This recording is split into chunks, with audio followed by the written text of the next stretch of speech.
7 अगस्त 1975 रात के ठीक 1:30 बजे चाइना के हिनान प्रोविंस में बने बेंचाओ डैम के कंट्रोल रूम में तब भगदड़ मचना शुरू होती है जब बाहर टाइफून नीना शिद्दत से बारिश बरसा रहा था। ये दुनिया का सबसे खौफनाक तूफान था जो पिछले 72 आवर्स से इतना पानी बरसा चुका था जितना इस पूरे इलाके में एक साल में भी नहीं बरसता।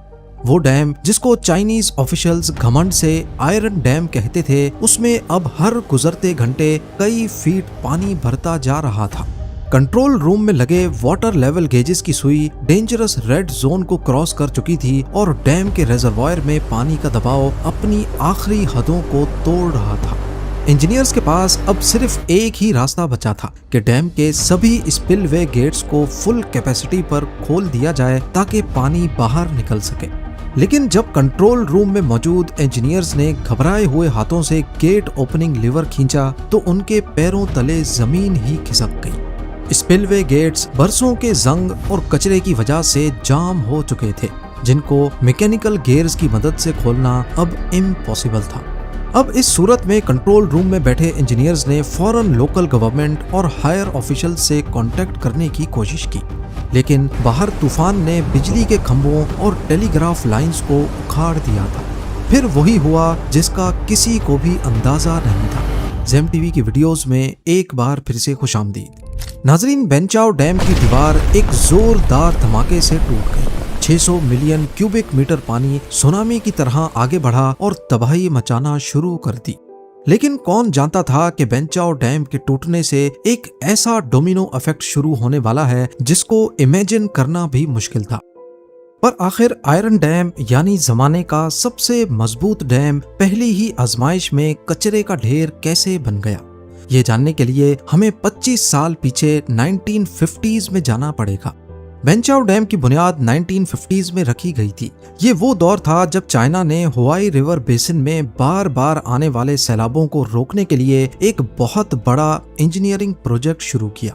प्लान था कि बेंचाओ डैम पहाड़ों से आने वाले तेज पानी को जमा करेगा और उसके नीचे डाउन स्ट्रीम पर 60 से ज्यादा छोटे बड़े डैम्स बनाए जाएंगे। यानी बेंचाओ डैम पूरे रीजन के डैम नेटवर्क के लिए एक सेफ्टी वॉल्व का काम करेगा। इस डैम नेटवर्क को डिजाइन करने के लिए उस वक्त के सोवियत यूनियन के टॉप डैम बिल्डिंग इंजीनियर्स को बुलवाया गया। बेंचाओ डैम की ऊंचाई 118 मीटर रखी गई और इसे बनाने में हजारों मजदूरों ने दिन रात काम किया। आज की मॉडर्न टेक्निक्स के बजाय इस डैम की दीवार को कंक्रीट नहीं बल्कि स्पेशल क्ले से बनाया गया था, जो उस वक्त दुनिया भर में डैम बनाने के लिए सबसे मशहूर टेक्निक थी। मिट्टी से बना डैम बेशक कंक्रीट जितना ही मजबूत होता है, लेकिन इसमें एक मसला होता है कि अगर पानी डैम को ओवरफ्लो करके बाहर निकला तो डैम की आउटर वॉल्स गीली होकर कमजोर हो जाएंगी। जब ये बनकर तैयार हुआ तो ऑफिशियल अथॉरिटीज ने इसे टाइबा यानी दी आयरन डैम का लक़ब दिया। उनका दावा था कि ये डैम इतना मजबूत है कि अगले 1000 साल में आने वाले किसी भी बड़े से बड़े तूफान को आसानी से झेल सकता है। लेकिन इस पूरे जोश और गरूर के बीच एक ऐसी आवाज थी जिसने इस आयरन डैम के वजूद पर बहुत बड़ा क्वेश्चन मार्क लगा दिया। ये आवाज थी चैन शिंग की, जो चाइना के सबसे माहिर और एक्सपर्ट हाइड्रोलॉजिस्ट में से एक थे। चैन शिंग ने जब आयरन डैम के ब्लूप्रिंट्स और कैलकुलेशंस का बाकायदा जायजा लिया तो उन्होंने बिना किसी डर के गवर्नमेंट ऑफिशियल्स को वार्न किया कि इस डैम के डिजाइन में एक बहुत ही खौफनाक और भयानक कमी रह गई है। चैन शिंग की कैलकुलेशंस के मुताबिक डैम में कम से कम 12 स्पिलवे गेट्स होने चाहिए थे ताकि किसी भी इमरजेंसी में पानी को तेजी से निकाला जा सके। उन्होंने वार्निंग दी कि अगर गेट्स कम हुए तो पानी डैम के ऊपर से बहने लगेगा और मिट्टी से बना ये डैम कोलैप्स होने में 1 मिनट भी नहीं लगाएगा। लेकिन अफसोस, चाइनीज गवर्नमेंट ऑफिशियल्स उन दिनों सोवियत इंजीनियरिंग के घमंड में पागल थे। उन्हें ये बातें फजूल लगने लगी और उन्होंने चैन शिंग को मायूसी फैलाने वाला शख्स करार दे दिया। 12 गेट्स की जगह सिर्फ 5 स्पिलवे गेट्स बनाए और चैन शिंग को इस पूरे प्रोजेक्ट से ही निकाल बाहर किया। लेकिन उनकी दी हुई वार्निंग वक्त के साथ गायब नहीं हुई। 20 साल तक ये आयरन डैम अपनी जगह पर खामोश खड़ा रहा। चेन शेंग की दी हुई वार्निंग वक्त की धूल में कहीं खो गई, लेकिन फिर आया अगस्त 1975 जब तबाही ने पैसिफिक ओशन के समंदर में अपना पहला कदम रखा। इस तबाही का नाम था टाइफून नीना। 4 अगस्त 1975 को टाइफून नीना चाइना के कोस्टल रीजन से टकराया। स्टैंडर्ड वेदर मॉडल्स के मुताबिक जब भी कोई तूफान समंदर से निकलकर जमीन पर आता है तो उसकी शिद्दत तेजी से कम होने लगती है। वेदर फोरकास्टिंग टीम्स को भी लग रहा था कि हिनान प्रोविंस तक पहुंचते पहुंचते ये तूफान दम तोड़ देगा, लेकिन जैसे ही ये तूफान हिनान प्रोविंस के इलाके में दाखिल हुआ, वहां नॉर्थ से आने वाली ठंडी हवाओं से इसका टकराव हो गया। इस टकराव की वजह से हुआ ये कि हिनान के पहाड़ों के बीच ये मॉन्स्टर तूफान अचानक फंस गया और वहां अटक कर इसने ठीक ठाक तबाही मचाना शुरू कर दी। 5 अगस्त की दोपहर से हिनान के आसमान से पानी नहीं बल्कि एक अजाब बरसना शुरू हुआ। आपको बताता चलूं कि इस इलाके में पूरे साल में तकरीबन 800 मिलीमीटर बारिश होती है, लेकिन टाइफून नीना ने सिर्फ 24 घंटों के अंदर अंदर 1000 मिलीमीटर से ज्यादा पानी बरसा दिया। यानी पूरे साल का पानी सिर्फ एक ही दिन में जमीन पर गिर चुका था। पीक आवर्स में तो हालत ये थी कि एक घंटे में 190 मिलीमीटर बारिश रिकॉर्ड की गई। 6 अगस्त की रात तक आयरन डैम के पीछे बना आलीशान रेजरवॉयर छलकने के करीब पहुंच चुका था। रेजरवॉयर में पानी का लेवल हर घंटे कई फीट के हिसाब से बढ़ रहा था। आयरन डैम की 20 साल पुरानी दीवार पर अब अरबों टन पानी का शदीद दबाव पड़ने लगा और 12 गेट्स की जगह सिर्फ 5 गेट्स होने का खौफनाक अंजाम अब काफी करीब था। 6 अगस्त की आधी रात घना अंधेरा, बिजली की कड़क और बरसता हुआ अजाब। आयरन डैम के कंट्रोल रूम में मौजूद स्टाफ के माथे पर पसीना टप टप बरस रहा था। रेजरवॉयर में पानी इतनी तेजी से बढ़ रहा था कि अब वो डैम की ऊपरी सतह से सिर्फ चंद इंचेस दूर था। Water level gauges red line को क्रॉस कर चुके थे। इंजीनियर्स को पता था कि अगर अभी के अभी स्पिलवे गेट्स नहीं खोले गए तो पानी दीवार के ऊपर से बहने लगेगा, और अगर ऐसा हो गया तो मिट्टी से बने इस डैम को तबाह होने में 1 मिनट भी नहीं लगेगा। उन्होंने इमीडिएटली लोकल गवर्नमेंट और मिलिट्री हेडक्वार्टर्स को इमरजेंसी टेलीग्राफ मैसेज भेजने की कोशिश की ताकि स्पिलवे गेट्स खोलने की ऑफिशियल क्लियरेंस ली जाए।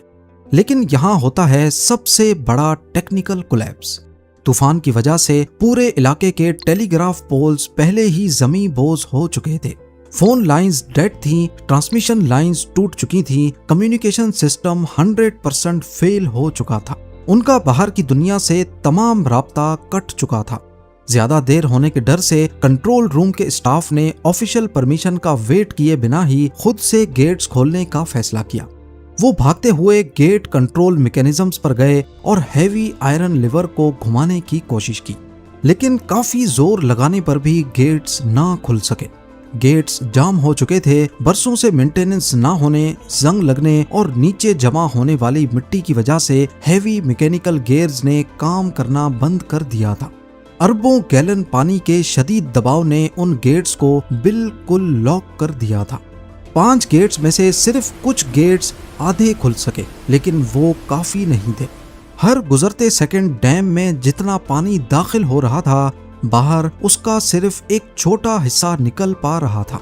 रात के 12:30 बजे पानी ने डैम के टॉप स्ट्रक्चर के ऊपर से बहना शुरू कर दिया। उसके बाद आयरन डैम की मिट्टी आहिस्ता आहिस्ता पानी के रास्ते में घुलने लगी। यही वो पॉइंट था जब डैम का कोलैप्स होना बिल्कुल तय था। अब इंतजार सिर्फ वक्त का था, वो वक्त जिसकी उल्टी गिनती चल पड़ी थी। 7 अगस्त 1975 रात के 1:30 सन्नाटे को चीरते हुए एक ऐसी खौफनाक आवाज आई जैसे पहाड़ के अंदर कोई एटॉमिक बॉम्ब फट गया हो। बेंचाओ डैम का 400 मीटर लंबा हिस्सा एक ही झटके में जमी बोझ हो गया। रिजर्वायर में जमा 600 मिलियन क्यूबिक मीटर पानी 1 मिनट के अंदर बाहर निकल आया। ये कोई आम सैलाब नहीं, बल्कि ये 30 फुट ऊंची पानी की एक खौफनाक दीवार थी जो 60 किलोमीटर पर आवर की स्पीड से नीचे मौजूद हस्ती बस्ती आबादियों को खत्म करने के लिए बढ़ रही थी। इंसान, मकानात, ट्रेन्स और बिजली के खंभे सब इस पानी के सामने मिट्टी के खिलौने साबित हुए। रात की गहरी नींद में सोते हुए हजारों लोगों को बचने या चीखने तक का मौका नहीं मिला, लेकिन असली खौफ अभी भी बाकी था। बेंचाओ डैम से निकलने वाली ये ताकतवर पानी की दीवार जब आगे बढ़ी तो रास्ते में आने वाले दूसरे डैम्स पर एक के बाद एक जाकर टकराई। सबसे पहले इसने शिमोंटन डैम को अपनी लपेट में लिया, जो आयरन डैम के टूटने के ठीक 1 घंटे बाद कोलैप्स हो गया। इसके बाद एक ऐसा खौफनाक डोमिनो इफेक्ट शुरू हुआ जिसने पूरे रीजन को ही तबाह कर दिया। टेंशिंग डैम, बोगो डैम, एक के बाद एक टोटल 62 डैम्स ताश के पत्तों की तरह ढहते चले गए। कुछ ही घंटों के अंदर अंदर 10,000 स्क्वायर किलोमीटर्स का एरिया पूरी तरह पानी में डूब चुका था। स्वीपिंग और जुमाडियन समेत हजारों बस्तियां हमेशा के लिए नक्शे से गायब हो गईं। 8 अगस्त 1975 की सुबह जब सूरज निकला तो जमीन पर मंजर किसी अजाब का नक्शा पेश कर रहा था। जहां कभी हस्ती बस्ती आबादियां, खेत और बाजारें थीं, वहां अब दूर दूर तक सिर्फ पानी, मिट्टी और तबाही नजर आ रही थी। पहले ही झटके में तकरीबन 26,000 लोग पानी में डूबकर अपनी जान गंवा चुके थे, लेकिन असली ट्रेजेडी तो अभी शुरू होने वाली थी। तकरीबन 1 करोड़ से ज्यादा लोग इस सैलाब से मुतासिर हुए। लाखों लोग बिना खाने पीने के साफ पानी और छत के दरख्तों की शाखों और बची कुची छतों पर पानी के बीच फंसे हुए थे। रास्ते और रेलवे ट्रैक्स पूरी तरह तबाह हो चुके थे, जिसकी वजह से जमीनी रास्ते से मदद पहुंचाना बिल्कुल नामुमकिन था। एयरफोर्स के हेलीकॉप्टर्स ने खाना फेंकना शुरू किया, लेकिन ज्यादातर रिलीफ मटेरियल गंदे पानी में गिरकर खराब हो गया। दिन गुजरते गए और गर्मी की शिद्दत बढ़ती गई। कीचड़ में हजारों लाशें और जानवर सड़ने लगे और इस गंदे पानी ने एक बहुत ही खौफनाक अजाब को जन्म दिया, टाइफाइड और डायसेंट्री। पानी से फैलने वाली इन बीमारियों ने फंसे हुए लोगों को अपनी लपेट में लेना शुरू कर दिया।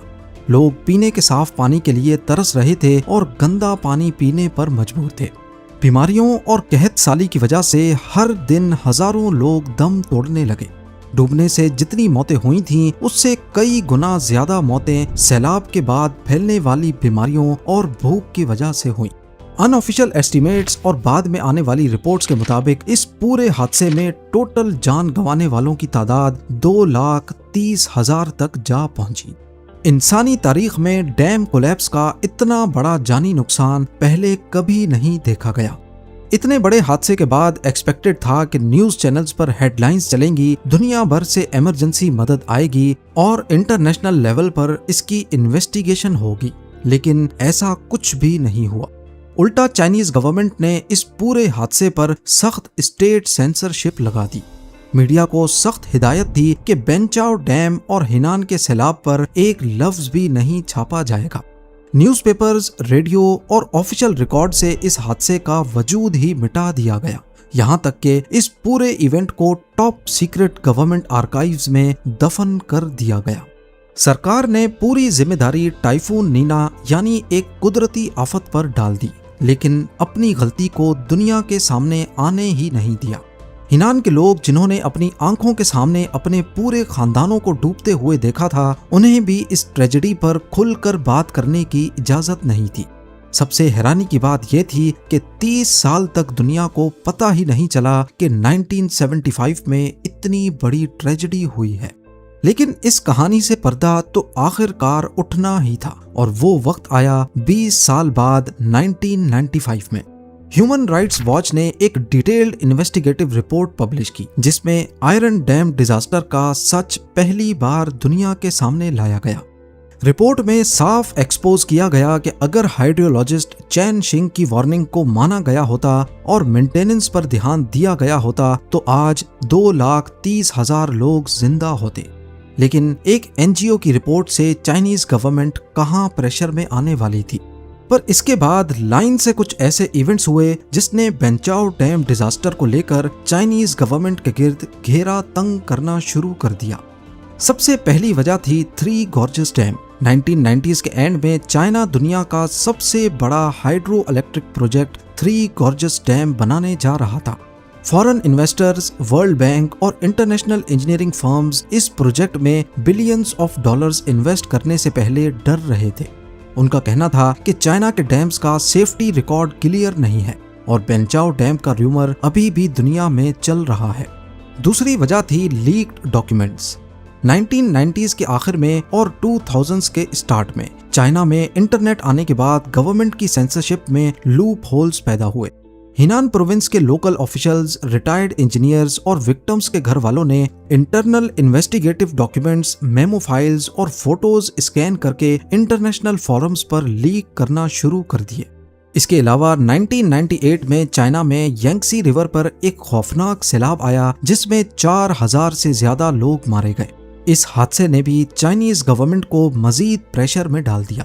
इन वजूहात ने चाइनीज लीडरशिप को इस पॉइंट पर ला खड़ा किया कि अब इस राज को छुपाना मजीद फायदेमंद नहीं बल्कि नुकसानदेह होगा। आखिरकार साल 2005 में चाइनीज गवर्नमेंट ने ऑफिशियली इस डिजास्टर के डॉक्यूमेंट्स को डी क्लासिफाई किया और दुनिया के सामने माना कि ये सिर्फ कुदरती आफत नहीं थी बल्कि ह्यूमन एरोगेंस और सिस्टम फेलियर का सबसे बड़ा नमूना था।